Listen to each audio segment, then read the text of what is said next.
Up next, Amy Seitz. Ms. Seitz, please state your name and affiliation for the record and begin your testimony.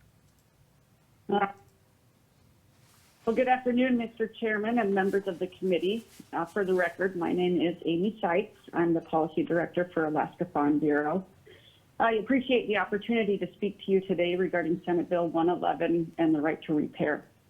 And obviously, I will be focusing on right to repair as it relates to agriculture. In agriculture, timing is everything. When equipment fails during the narrow windows we have for planting and harvesting, it doesn't just cause a delay, it can be devastating. Finding an ag equipment technician, whether they're authorized or independent, is a challenge, especially in rural Alaska, and hauling equipment is often not feasible. This is why right to repair has been a priority for our members for years. However, we are asking you to exclude agriculture from this bill. We're not asking for less protection for our farmers. We're asking to protect a solution that is already working.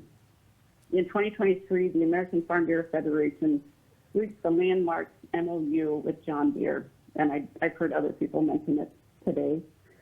And it's been followed by similar agreements with other major manufacturers for agriculture equipment.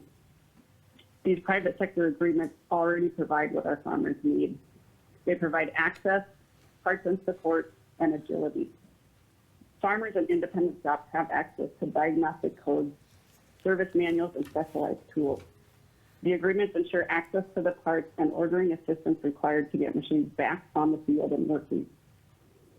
These MOUs are reviewed and updated regularly, and they allow for a much faster resolution than the process of changing state laws.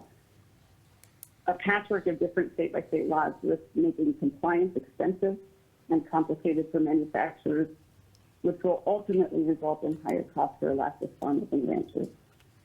We have a national private sector solution in place that is functional, consistent, and effective.